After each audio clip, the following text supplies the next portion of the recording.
hamu n'olunaku lw'olifa hamu tukunaaza paka okubanga tolina nakantu kogendamu twogenda ne tuyiwa amazzi mu kamande gafuluma eno mu lubuto okulaba by'ofulumya nga tolina nakamu kogendamu hamu duniya togenda gitwala hamu gwe musajja gwe togenda kukungula duniya mukyala Nabbanja lekeraawo obubbi oswazizza eggwanga lye nazaalamu abaana nazaala Banyolo Nabbanja osusse Nabbanja watwala amabaati.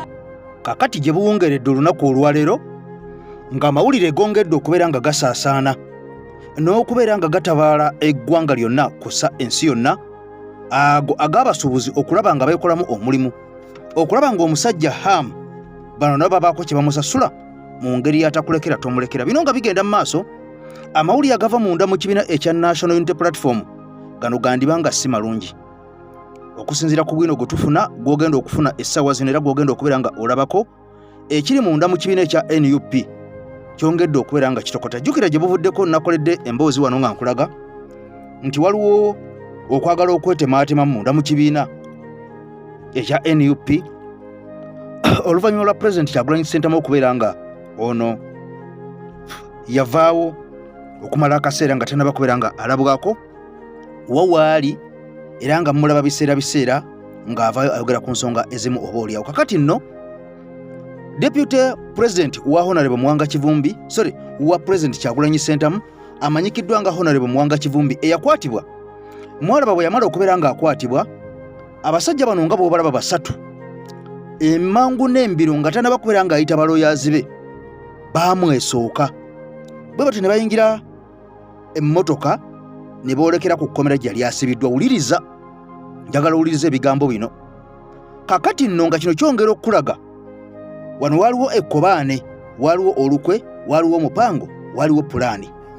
Njagala tusooke tuzzeeyo akatambi emabega ku mugenzi Muhammad Ssegirinya. Abasajja abaamubeerako ennyo balooyazi be ndowooza mujjukira e Masaka Honorable Mathias Mpuuga Nsamba yaliyo, omusajja Sseggona Akali Amaggwa yalimu nnyo, Alhaji Elias Lukwago ne ku Mwanga Kivumbi kwali era ne kuli yaliko. Kakati nno waliwo ekibuuzo, waliwo ebibuuzo ku nsonga eno. Eggwanga Uganda buli mwaka lifulumya balooyazi abaffe bana bafuluma balagawa. Emisango gyonna egy'enkizo munda mu ggwanga Uganda gibeeramu Haji Lukwago, gibeeramu Sseggona Akali Amaggwa, gibeeramu Asumani Basalirwa, Beppo n'abalala abatonotono oba oliawo abatannaba kubeera nga basaawundinga nnyo. Ekibuuzo, lwaki bano be baliwo? Kakati nno ogenda kuwulira ebyama ku nsonga eyo. Bino nga bigenda mu maaso olunaku olwaleero munda mu ggwanga erya Amerika alipoota efulumye Namutayiika, Beppo n'eggwanga ery'e Kenya wali mu ddwaliro erya Aga Khan banono nga bakwasaganya obulamu bwa Honorable Shamim Malende. Kakati nno ekiwandiiko kimaze okubeera nga kifuluma ono nga bannansi bakwongera okubeera nga beebuuza yaddawa. Jjukira nga boolaba kafaananyi ako ng'alinga omumonko ng'amaze okubeera ng'asalako enviiri olwo lunaku lwe yakomawo munda mu ggwanga Uganda ng'ava wali mu Aga Khan e Kenya. Bwe yamala okulya nti mu Kampala Central omukyala Zara Mara Lwirika yali amaze okubeera nga yeesoma era ng'ono yali amaliridde okubeera nga atwala ekifo kino ekya Kampala Central. Kakati ono ebyeddwaliro yabisiba ku mpagi n'abeera ng'akomawo munda mu ggwanga Uganda. Era mwalaba vaawo mpitewo eyaliwo omunene ennyo muyitirivu ennyo ng'omukyalo ono agezaako okulwanira ekifo kye. Byaliwo mwabitegeera baatuuka n'okwawukana n'ebbaawe olw'ensonga ez'enjawulo era ne mu kwewandiisa omukyalo ono teyaliiyo. Yasindika bavubuka abaali balina empingu mwabalaba be baamuwandiisa ono ng'alaga nti teyalina maanyi gajja kubeera nga yeewandiisa. Kakati nno ensi ebadde yeebuuza omukyalo ono gye yalaga kubanga mu kunoonya akalulu ne wano ng'ayagala kaadi yali alina amaanyi mangi nnyo we yaviira e Kenya era yakakasa ensi nga bwe yali akubye ku mpembawemba. Era kaakati ono yatuuka okubeera nga afuna kaadi. Bwe yamala okubeera nga afuna kaadi n'abeera ng'anoonya akalulu era ng'atambula ne President Kyagulanyi Ssentamu. Wabula ono bw'inaalaga bwe yamala okulondebwa n'alangirirwa teyaddamu kubaako kyamulubale na guno gwaka. Kakati na lipoota eraga nti abasawo munda mu ddwaliro ery'e Kenya mu Aga Khan ne mu ggwanga erya Amerika baamugamba yeewummuza ebyobufuzi oba si ekyo agenda kufa okusinziira ku bulwadde bw'alina. Kansooke nkuzeeyo ku balooya ekibuuzo kino tukyeddemu. Naye kambuuze sinafuya sizoleya. Uganda tulina balooya basatu bokka ab'amaanyi nti watabeera musango tegugguka. Kakyanga Uganda ereeta bannabyabufuzi oba kakyanga Uganda babangula abantu ne basomesa abaana ne batikkirwa. Manyi mu nsi mulimu balooya bangi. Mu Uganda tulimu balooya basatu nti Mpooga, Sseggona, Lukwago. Muganda wange penge teweerumya mutwe kankuddemu ansa kitegeera. Tambuza vidiyo eno gikoledde penge tambuza vidiyo eno ya penge etuuke ku penge mumutaaginge muganda wange penge kankuddemu ansa. Nze Tariq, buli regimu ya dictator yonna ebeera n'abantu baayo eba ne balooya baayo n'abalamuzi baayo ng'era bw'abalonda. Era buli dictator yenna akolera mu opposition. Kati bano boolaba bonna bano be bawangula emisango gya dictator, be bamanyiddire bawangula, be bamanyiddire bagenda okulemerera. Wooviirayo gwe ng'oli w'amazima nga Wameri ofa. Wooviirayo wenna ng'oli looya omulungi ofa. Teriyo looya mu Uganda asobola kwesimba mu musango gw'oyo kubanga ogwo musango gulina balooya abawandiike mu NRM beebo. Awo be bawoza emisango gy'NRM be bamanyisa Girinnya oba anaafiira mu kkomera, be bamanyisa Girinnya oba anaavaayo, be batula ne bateesanga mu mute kati awedde bw'anaatuuka bwe tutagenda kuwangaala. Abo gw'olowooza Kivumbi tabamanyi? Muwonge Kivumbi lowooza tabamanyi?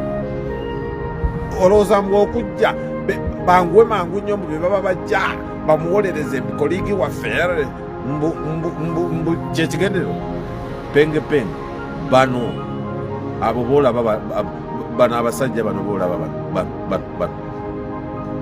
bakolera Museveni, bakolera dictator. Tosobola kuwangula musango gwonna gwa Museveni nga Museveni talagidde, era Museveni tasobola kukkiriza looya yenna kuyingira mu musango nga si babe. Ndowooza muganda wange kitegedde bano bakozi baweereza nakyemalira. Ate nno oyinza okwewuunya penge kino oyinza okyewuunya. Bano balaba ebijambiyo bijjukira kwe byasiba ku Segiri. Lwaki tebasobola kusiba ku Mwanga Kivumbi Lutujju nga banoonya kamubaka mu byobufuzi? Lwaki tebalukira Museveni ddiiru nti tukwate Mwanga Kivumbi, tukwate nono Mwanga Kivumbi ye mutwale mu kkooti ffe tutandikire awo nga be bapanga ebyo byonna? Okyewuunya? Museveni must go. Ate twagala obuwanguzi bwaffe. We want our victor. Our president-elect is Robert Kyagulanyi Ssentamu Mitero. I salute you guys. Hajati Nakalembe, omukyala musomi wa dduwa. Hajati Nakalembe, mukyala mukumi wa kyoto. Hajati Nakalembe, mukyala ate era mugabi wa kyogo. Bino nno biri bisatu byonna bikola okusinziira mu mbeera gy'oba ogiddemu na kiti ki ky'oba olimu era onakuba ttooki n'amanya ki kye weetaaga ku bino ebisatu. Kakati nno gwe Munnayuganda wenna ali okumpi n'ewala mwanga g'Ebulaaya Europe wawa, omukyala ono musomi wa dduwa, ye mukyala yekka gwe tumanyi asoma edduwa. Jjukira nti ono maama ate nga Hajati mulamba, kitegeeza nti wankizo ku basajja abo abasoma edduwa. Edduwa ya maama eyanukulwa mangu. Kakati nno bw'oba olina embeera ekuyisaamu eggaali tolonzalonza kubira Hajati Nakalembe abeere nga ebyesibye abisumula mu mbeera zonna z'omanyi ez'obulamu nga zikalubye. Gw'omugamba bugambi nti Eke TV teweerabira ekigambo Eke. Kati bw'omala okumugamba nti Eke TV bajja kwanguyiza ensonga zo obeeretera tibu ng'emmere y'omukere. Kati wuliriza, Honorable Mathias Mpuuga Nsamba ono yembaka akikira e Masaka wali mu Nnyendo Mukungwe, naye nga wenjogerera ono baamukuba akalulu n'enkoona n'enywa. Kakati n'amawulire agava eyo waliwo ebigambo ebyongedde okubeera nga bifuluma ku nsonga ze. Jjukira nti ono okuva lwe baabakuba akalulu yasirika, naye nga kigambibwa nti waliwo ekifumbibwa ekipya. Abasajja bano bonna bagenda kwekolamu omulimu. Bwe baneekolamu omulimu baagala beekolemu ekisinde. Wuliriza, ekisinde kye baagala okwekolamu mbu kyakulwanyisa General Museveni, naye nga saagala weerabire bano abaagwa bokka be baagala okwekolamu ekisinde. Abaagwa okuli aba Democratic DF bonna oba giti Democratic Front bonna nga bwe baaliwo baagwa, tewali n'omu yayitamu. N'abalala bali mu FDC abaagwa, waliwo n'abatonotono bali mu National Unity Platform abaagwa. abali ku kadi ya NUP. Kakati nno bano nga balaga baagala kwekolamu kisinde, era mbu ekisinde kino kye baagala okukola kigenda kubeera nga tsunami.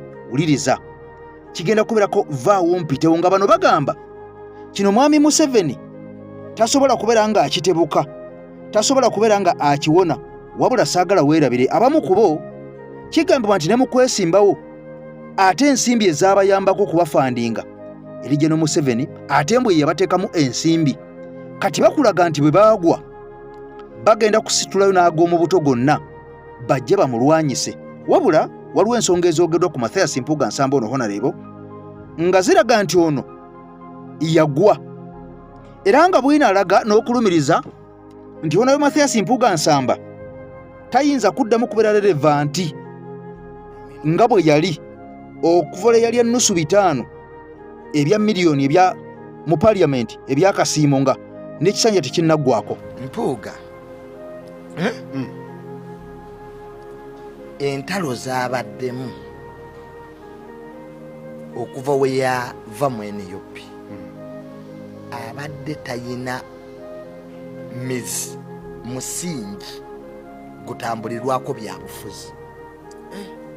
Tuyina amasomero mu ggwanga tudde nga gaali gasomesa bulungi abaana naye nga gasigaza ki linnya. Mpuuga mu byobufuzi yasigaza linnya. Onule Seggona abadde yasigaza linnya naye nga ku gulawundi tayina. Bannange kankubulire, you cannot move from one extreme end of politics to another. Junior ndi NRM singa nkeera ku makya nengamba kati NRM mbingwa n'abadde apuliza tagenda kukola ki takuwuliriza. Obadde ne Bobi Wine akuwadde obwa leader of opposition obbi ebitaano. What do you want people? Namma mulooza abantu basiru aji mwe mulooza Bannayuganda tetutegeera. Abannayuganda bategeera. Mpuuga ayina videos ng'agamba nze president wange ye Kyagulanyi. Era mutuyambe Kyagulanyi ono tumutembeete yakiyita atya tumugayidinge mu Lugala bagiyita batya tumulungamye ensi neekuba ki. Era n'anenya nnyo abalala. Mpuuga ayina aba opposition be yanenya ye ng'agamba bakolera mwami Museveni balwanisa Kyagulanyi abayina byali apuliikinga byaddamu n'akola. You cannot fool people every time. Bampuuga esente zaabamalamu. Bakuwadde obwa leader of opposition ekikukimya 250 birala mbu bampadde akasiimu bakusima okuvuganya Museveni. Aji nti abasamize bakuŋŋaanye beewa obusiimu nga ne faaza tumukwatiramu. Kisoboka. Mpuuga musajja muziki ekyo kyokka kyekyamukubye. Kankubuulire President Museveni ekimukuumidde mu buyinza biri ebintu ebyo. It doesn't gamble. Museveni tagambolinga. He's not a gambler. He's a strategist. Ali strategic. Bampuuga bagambula. Abo opposition ne mwambala Gomez ekiro ne mulaba Museveni. Genda wali mu State House ekiro ojja kutyensi. Babeera mu Gomez. Waliwo amawulire genja gatulabe. Omukyalo ono y'omu ku foot soldiers be tulina kyannaku nnyo yakwatibwa ng'ennaku z'omwezi zaali 15 mwezi ogwa January nga tulonda. Ne bamutanga ennaku z'omwezi 14 omwezi ogwokubiri nga kitegeeza ono yamala ennaku 29 mu kkomera. Yatulugunyizibwa nnyo nga bw'omulaba era essaawa zino embeera gy'alimu ampuliriza taasulawo taasibwa yali ku mumwa. Bingi ebyamutuusibwako nga bwe mumanyi abantu kasa bakwatibwa bingi ebibatuusibwako naddala abakyala era n'abaami bangi abazze nga boogera batuuka n'okusodomizingibwa. Kati omukyalo ono bambi bingi ebyamukolwako. Njagala nnyo bw'obanga olina obuyambi onkoneko ku nnamba yange ngenda gissaako eya AKTV Media Uganda tusobole okutuukirira omukyalo ono embeera gy'alimu mbi ddala. Ono mulwanyi munnaffe. Abasajja baamukuba empiso ez'obutwa, abasajja baakuba bano emiggo, abasajja baazikiza abakyala bano baabama ebyokulya okumala ennaku ne babazirisa. Wabula mu kuzirika wano lowooza ki ekyabatuusibwako? Lwaki yeesibye leesu eyo? Tali mu sikaati, tayambadde empale empanvu.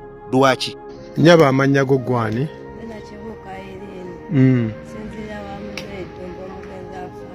Afande Eddumbe yali wa poliisi ekyankwanzi. Omuyita otya? Wali omuyita otya? Jajjaawo. Kati waba akinganda sanze ozimbye wenna. Babakwata ddi? Nga kwe kulonda Januari omwaka guno? Bakwatira wa?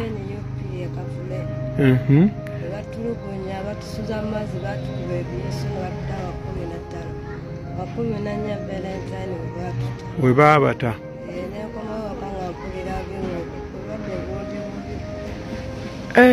Nga baabayisa bubi, baabakuba empiso. Mulina ebiso bye baabakuba? Tulina ebiso bye baatukuba. Nga bikola bityo? Batumalanga amaanyi. Kati tuyana kulya lusazi zonna zituluma, tulina ebirwadde bingi. Kati singa obadde wakufuna akuyambako, waliagadde kukuyambako mu ki?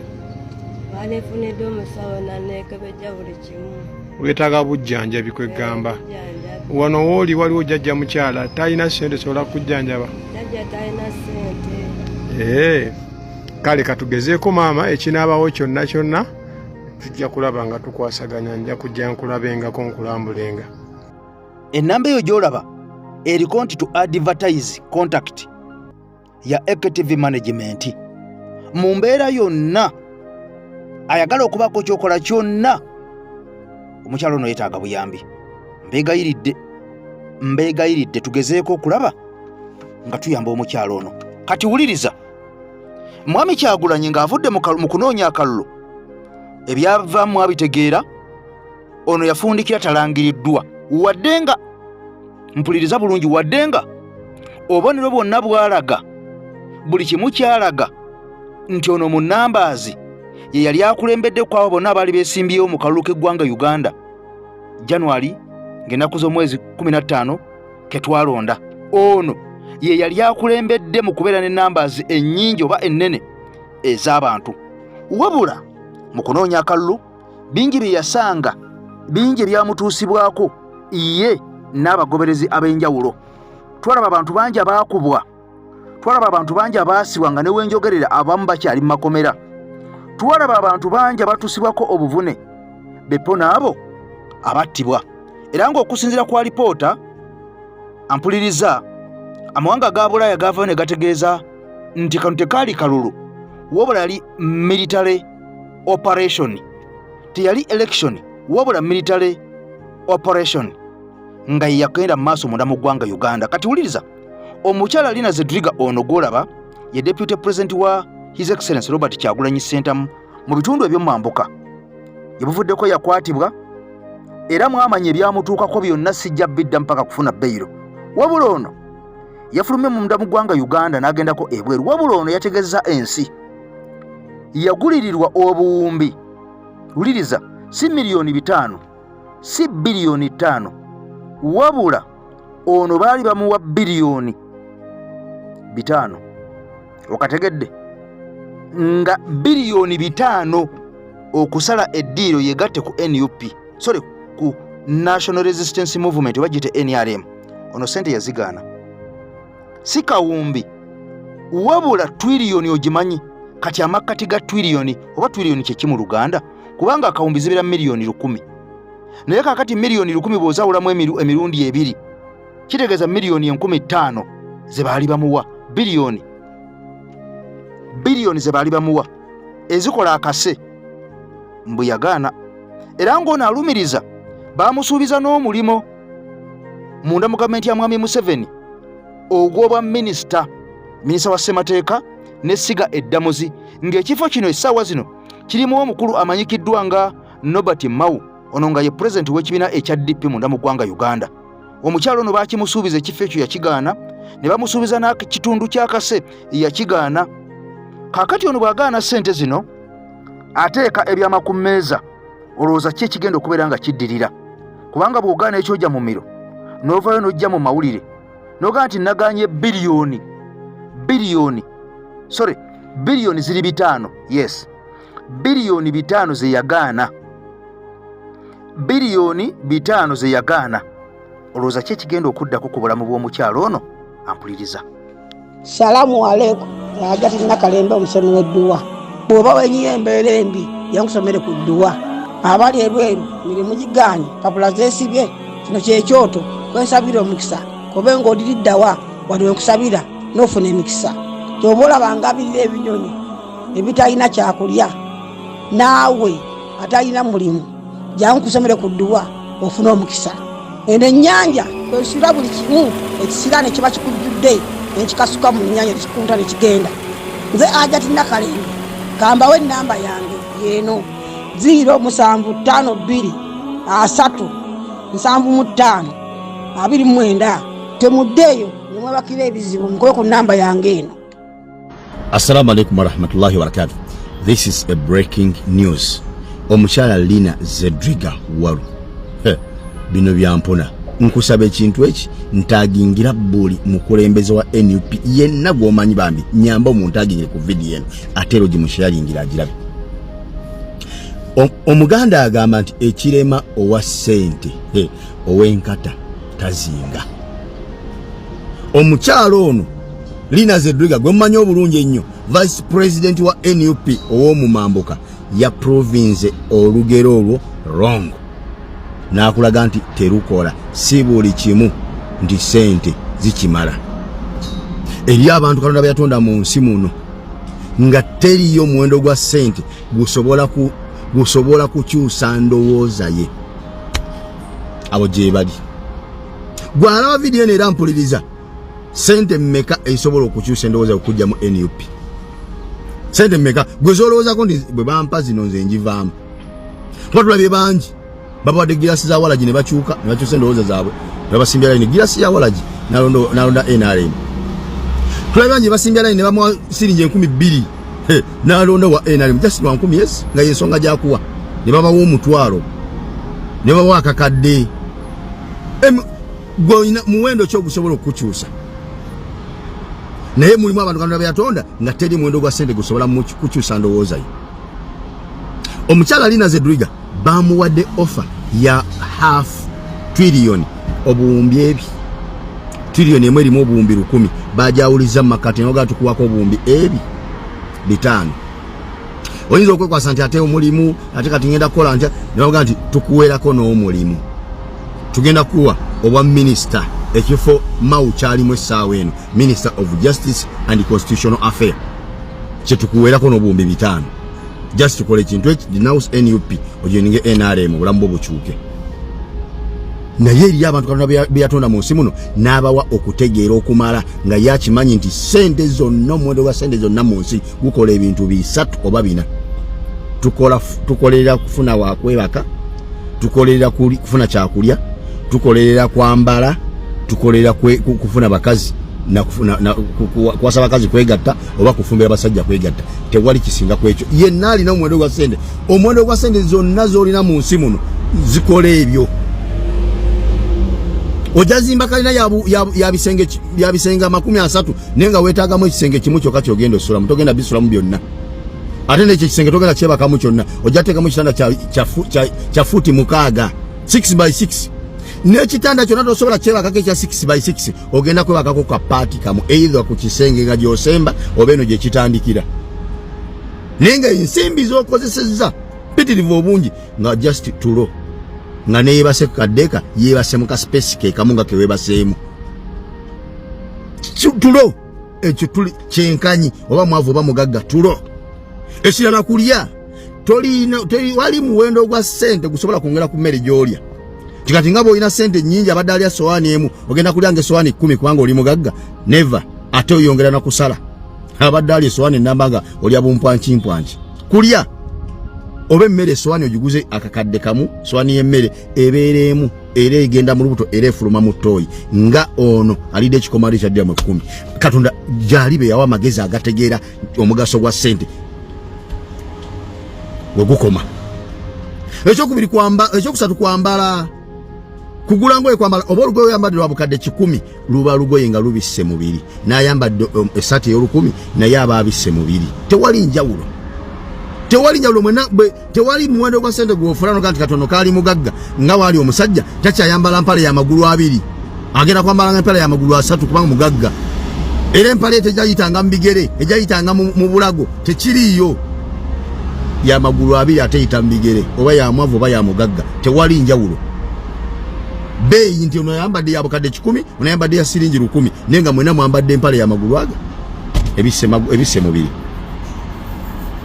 ezo ze sente kati Katonda ayina yawa amagezi agategeera ekyo omukazi yaganye sente ndaba kana akasajja k'ennansa nasimanyi ke kakawesa kagenda kasama buli wamu ne obukadde 7 simanyi ne obukadde 5 mu mmeka omugati we bukadde ke kawumbika musimanyi mu mmeka nenteka properties zange olw'ebyobufuzi nga manyi bwe ngenda mu parliament genda mu banka ne wole nsasula abantu abo nyoko ani yagamba nti no kadi batunda tunde mumono nebyobufuzi mudusa ne kwelevo tukeno kola akawumbika lamba mukubanga oyagala kadi genda mu parliament gwali ogenze kukiikirira abantu wali ogenze kola business kujja sente zize wewola bwe bobera mu parliament ne buli ya sente buli Museveni kyaleta nga bwe bwanika emikono ne buli ya sente mabanja bwayiwola bugenze bwo bukola business kali kabaze business ne kafiira kati katwasamira nabe kali ne gono era banaye emirambe ebiri nga gisinkanye luswa naako kakakoza wake kakakoza.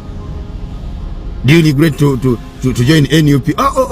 I regret nyoko regretting nyoko oba kitegeera abo gye bali omusajja Joel Ssenyonyi yali ku TV nagamba bamuleta cheke nga Museveni agisainize nga bamwagaza ekintu kimu wandikako muwendo gwa sente zoyagala value yourself wandikako muwendo gwa sente meka zoyagala otule tuzikuteera cheke nagigoba era nalaba akana akasajja kadini ndo wasava kogera ko oyo omukyala alina zedwiga mbu yali sente mu NRM era akolera NRM nera nekogera ne kusijewele Ssenyonyi mbu yali sente akawumbika mu obukadde 7 mbona yakolera NRM nenga bonabe ulira offer ze bagana kyovula nti Katonda wa buyinza yakasasula kyenkanyi kabadde ruzira lwa kulebula abantu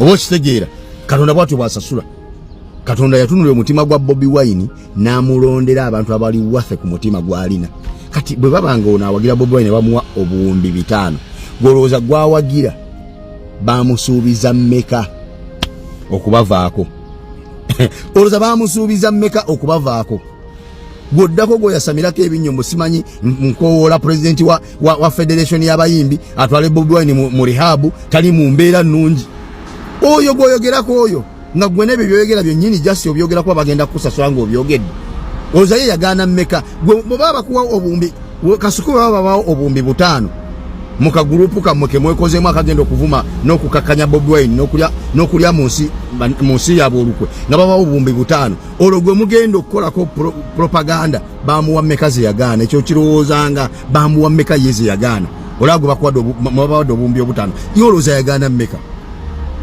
gwe muzannyirako munsi mulimu abantu Katonda be yatonda nga bo emitima gye balina mirala nnyo si gye gimu naffe gye tulina ge mazima zinyinza okugamba eno bw'oba omanyi nti olina muganda wo nga indigenance abeera mu bizinga byonna ebikola ennyanja Nalubaale ku kibanja okuyimiridde ettaka lya Uganda nkiddamu bw'oba olina muganda wo ng'avubira ku nnyanja Nalubaale ku bizinga byonna ebikola ennyanja Nalubaale naddala ku kibanja kya Uganda bwekoma nsaba musindikire obuwuka buno eno security alert bw'oba olina muganda wo ng'avubira ku Lake Victoria oba ennyanja Nalubaale nenga awangaalira mu bizinga ebikola ennyanja Nalubaale ku kibanja Uganda bweyita muubaka buno mutegeeze nti Lumbu yakugambye Nyandi Yosoferi ng'atudde ne bajjeneraali be mpuliriza bulungi Nyandi Yosoferi ng'atudde ne bajjeneraali be mu Army Command eyabaddeyo wiiki ewedde gye nabagenda ngenda bawa information bino baateesezza 1 baateesezza okweddiza ennyanja eyo mu Labadaba style baateesezza okweddiza ennyanja eyo n'amataka gonna almost 90% agali ku bizinga ebikola ennyanja Nalubaale nga bagenda kufuba okulaba nga bajjawo ekitongole ekibadde kibalabisizza katale k'ensi yonna ne ku nsi yonna kibayita Fisheries Protection Unit. Fisheries Protection Unit bagenda jijjawo oba bagijjeewo ensonga zino wamanga bagijjeewo lwaki. Fisheries Protection Unit ebadde erimu abasajja n'abakazi abalyankuzi, abasajja abakambwe abakola ebikolwa ebikambwe ebitiisa abantu era nga abantu bangi. Bw'obanga osenga olina lubbira mu Lake Victoria, ng'olina lubbira osobola okusanga engumbagumba z'Abannayuganda abavubi mu nnyanja eyo ezitamanyikiddwa muwendo. Kati bano badde battibwa ekitongole ekyo ekya Fisheries Protection Unit. Kati bano abasajja olw'okuba nti ebyennyanja byali bitandise okufuna akaddanyuma mu kubitunda ku katale ka Europe ne mu nsi endala, nga beekwasa obutambi bannansi batera okulikodinga nga batulugunyizibwa ne busindikibwa ku mitimbagano, ensi ne ziraba obutambi obwo. Kino kyaviddeko ennyanja okutegeeza nti kino ekitongole tukijjewo ekya Fisheries Protection Unit bakijjewo ate batondewo ekitongole ekipya. Wulira bulungi, batondewo ekitongole ekipya kye bayita Fisheries Monitoring, Control and Surveillance Unit. Wulira, mwenna abavubi abali ku bizinga ebikola ennyanja Nalubaale ne bannansi abeera ku nnyanja Nalubaale eno Security Alert, Museveni yaggyewo ekitongole ekiyitibwa Fisheries Control Unit. Immediately batondawo ekitongole kye bayita Fisheries Monitoring and Control Surveillance Unit, nga ekitongole kino kati kye kigenda okukwasaganya ebyenvuba ku Lake Victoria. Wabula mu gikwasaganya bagenda kutandika okugobaganya bannansi abali ku bizinga ebyo nga bajja ku mataka gaabwe okubajjako amaato nga baagala ennyanja eno esigale ng'erimba state agent. Temwewuunyanga Omunyarwanda agenda kuyiwa ku bizinga bya Lake Victoria ku kibanja kya Uganda okwetoola wonna weeyita. Mwe bagenda bajja mu kuvuba babatte batwale amataka gammwe ne byennyanja bajjemu, kubanga mu meeting eyo batudde ne bagamba tebagenda kuddamu kukkiriza Muganda yenna oba Munnayuganda yenna kuddamu kugaggawalya ku nnyanja Victoria ng'ate bo balwaniridde eggwanga eryo n'okuba nti baagala kuzza economy mu ngalo zaabwe. Kati mulindirire, mwenna bali ku bizinga mugenda tandika okulaba Abanyarwanda abayitirivu nga bayingidde ku myalo ku bizinga okwetoola Lake Victoria, naye ng'okufa kwammwe kugenda kubeera kuyitirivu nnyo, okutulugunyizibwa naye mbawagaabwa buli muntu alina essimu osobola okwekweka awantu n'olikodinga ekintu kyonna ekirimu okutulugunya omuntu, kubanga eri system bagijjeewo ate ne baleeta embi yonna. Ze zimu ku mboozi ezabadde mu Security Council ngireesenga Security Alert mubeere aweya abantu b'oku bizinga ebikola Lake Victoria ku kibanja kya Uganda kyonna ekyennyanja Victoria weeyita mubeere aweya. Awo tuvuddewo. Eno yo eyaleero yeetaagamu ku balina obwongo. Happy to be no revolution dwarf eno giyiteko. This one is not for you. Twetaaga abantu abasobola abamanyi ku logic. Okitegeera, twetaaga abantu abamala kukala at least emyaka nga 16 mu ssomero nga bakola ku pepa erimu logic. Olaba abantu bano amazima bagamanyi. Okitegeera ekintu ekyo. Eno ye stand yaffe lwaki tubagamba tetujja kukkiriza muntu yenna alina kugenda mu kkooti, kubanga obeera otuukiriza ekintu kyabwe kye baagala. Bakola abantu bano bakola ebintu bino nga bakitegeera bulungi, kubanga always bwati wabadde ng'azannya akazannyo kakapisadi democracy. Okitegeera nti katubabbe nga n'ensi yonna eraba amazima nti oli ye yawangudde, tubusobole okumusika ajje mu kkooti atuwe legitimase, then tumuddiza obuwanguzi bwe nga sina kindi n'oluusi nga tumaze okumukompromisinga. Abantu bano amazima bagamanyi. Ono wa NRM akugambye Kansole Wisirubongo yawangula akalulu, Kansole Wisirubongo yawangula akalulu, nga Alex Waiswa Mufumbiro we yakawangula, nga Keija we yakawangula, nga Honorable Lutamaguzi Semakula we yakawangula, nga n'abalala bangi nnyo bebakola ki bebabba mu kalulu ako okitegera ekintu ekyo wabula eno always kibaddenga kiseremone oba gubaddenga mukolo nti yajja kikolanga bw'atyo afune legitimacy ey'omu parliament afune ne legitimacy ey'omu kooti okitegera ekintu ekyo amazima abantu bano bagamanyi ffe tugamba tetugenda kumuwa kyayagala kubanga bw'atyo wabaddenga kikola okumala emyaka 25 njagala owulira akatambi k'ono omukazi then nzije tweyongere bano bagenda kulwanagana n'amazima ne mukama waabwe akimanyi nti eyo entebe tugenda kugimusikamu ya banzibe si ye yagiba mu 2021 mu 2026 bakola kiseremone kyabwe bayina results zetutamanya gye zaava naffe wetugambira we should reject the fake results and we should not legitimize the sham election eyo stand yaffe abantu bano bamanyi amazima tetugenda kubawa kye baagala era yenna agenda okubawa kye baagala ng'ogenda mu kooti ng'ogenda mu parliament oba ng'ogenda mu council yonna obeera olidde mu bannansi olukwe era tujja kukulabisa nkiddamu tugenda kukulabisa kubanga eno revolution wetwajjamu tetwajja kusaagamu ku luno bannaffe bangi babifiiriddemu so abantu bano ebintu bino babimanyi just watch this video nze yali yasimbyewo era manyi nti omuntu eyawangula mu mattuka n'obwenkanya ye Rubongoya naye Miisa Kabanda ye yatubba ago ge mazima era musaba tayimirira mu palamenti n'akwata Qur'ani ng'arayira bamuweereze constitution ya Uganda gy'abaakwata n'arayira nayo kubanga tukooye okutyoboola ebitabo ebimutufu era ekyo nkisabye mumuwe constitution y'abarayiza tarayiza yadde ekitabo kubanga Rubongoya yamuwangula ndowooza okirabye bakola byonna bwe babikola nga balina kye batwagalamu era kye baali batwagalamu kugenda mu kooti zaabwe kulaba stampinga kooti ezitakola tuziraba stamp nti these courts they meet the international standards and they can offer justice to Ugandans awufe ba revolutionals wetugambira for already Katonda yatuwa eye opener tugenda tulabayo only that mweno revolution tulina revolution dwarf obwa P2B kati bubeera muno olwokubanga kapostinga president kati kalowooza ebintu kabitegeera kalowooza kategeera nnyo okitegeera naye some things need logic some things need education nga wasoma ng'osobola okutegeera logic y'ekintu okitegedde bana amazima bagamanyi obalaba batandise ono nga wagogedde ne mukama waabwe agamanyi bwatyo bwagamanyi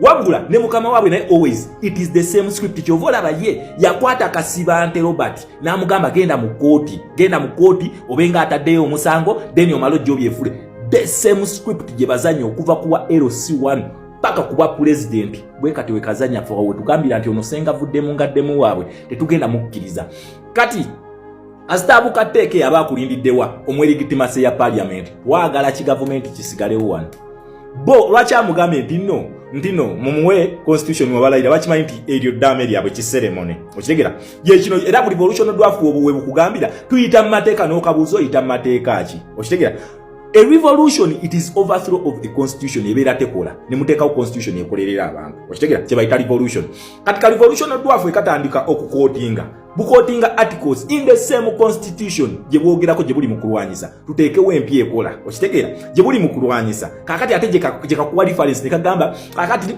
article bweti constitution yesigaza gundi bbiri zeri and these are foreign policies that is why we say we are revoking charters nga Commonwealth Charter, Commonwealth Ministerial Action Group tujja kubanga tuyogerako ku live nga Royal Charter, nga American Foreign Policy, nga United Nations Charter, nga mundaba ne United Nations Charter ku nsonga za Sudan ejeeye enjala ne kuza Uganda esobola okujjayo enjala awe tuli si muntu yenna alina kutuza mu constitution ate gye tuli mu kulwanyisa so bino bye nabagamba nti ffe kyekituyisa ba infinite class keeraga kati nze nkola empya sometimes munnenya ebintu bimu naye ekirabo ky'amagezi n'omukisa kyo Katonda yakwasa ebiri namba kati nze munenye olwokubanga yabimpa ebyo okuba nti nsobola okulaba yabalala gye batannalaba so ndowooza mukirabye that is where our fight is ffe tubagamba nti abantu bano bakola ebintu bino nga babimanyi era nga target ye gyayagala awo wayagala legitimacy kati naawe senga ogenda mu same trap n'ogamba nti kaŋŋende eri yoredi abeera amaze okutapinga kati ddira gye tukoze batandise okulwanagana n'amazima ndowooza mukiraba munnayuganda nakugambye keep your eyes open at Kavule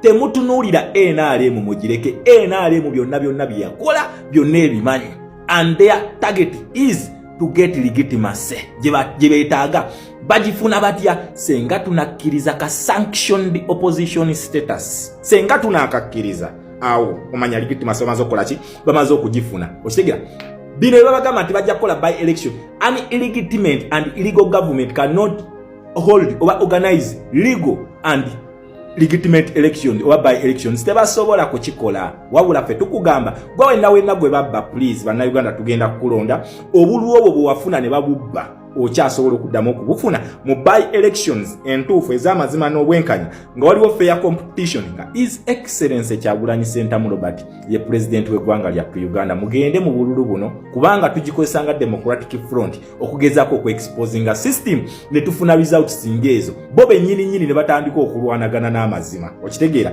bakyajja bonna nkugambye abo ono ye muntu omu yakajjayo kati onavuddeyo n'abalala bakyajja okubakakasa nti aba NUP bababba bubbi so ffe tetusobola kulegitimizinga ekyo kiseremone tetusobola kulegitimizinga military operation kubanga ne mukama waabwe naye akimanyi kyakalulu yakabba so awe tukugamba nti gwe MOP gwe kansala kaaba mpola n'entebe ennene bagitubbako that is why we are not going to give him legitimacy wabula senga mukkiriza okukolera mu system ekitegeeza mbeera mukkiriza defeat nti yabawangula nkiddamu you are not only legitimizing but you are accepting defeat nti omusajja yatuwangula so byonna effort zaffe zetulimu ku international zigenda kubeera delayed olwa sharing in ceremony bano gye bagenda okukola kati osanga ne ka revolution draft ne kakubuuza mbu kakati gwe kyogamba okulayira kw'aba MOP kuyina be kukonya revolution yes kugikonya kubanga already mbeera mulazeewo discussion endala ntino you are agreeing to disagree already mba mukkiriza nti musobola okwesortinga mu system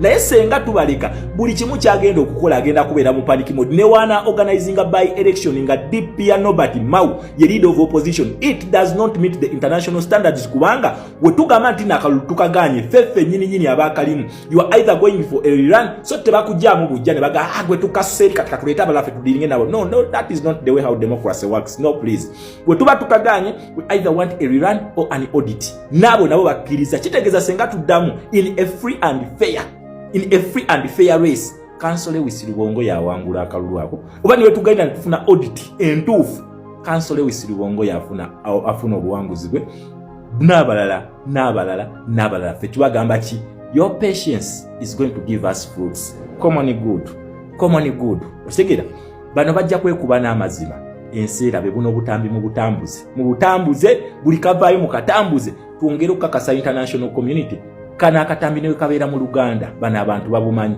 mu butambuze beerabise kakati bakulu legitimacy gye mwetaaga tugenda kuba wayakinga namwe mwena mukkiriza nti abanupu mwababba bubbi tetugenda kujja mu kooti tetugenda kukkiriza muntu yenna kulayirira obeera olidde mu bannansi obeera ovudde ku mulamwa nga greed ekusise okusinga common good Munnayuganda all eyes at Kabule nkiddamu all eyes at Kabule kubanga bana abantu Museveni always eno yebadde game ye bwati bwagizanya for the first time let us do the other way round emyaka jona abadde nga successful nayo abadde talabangako ku kintu kimu one okugaana ogenda mu kooti abadde takirabangako okitegera yakitestingako mu 2021 naye era twagendayo still ne tumwa legitimacy number 2 talabangako ku bantu bagaana kulayira takirabangako kuba kimanyi babeera baagala sente kyovula bateze million 315 kyayagala for the first time let us give him the opposite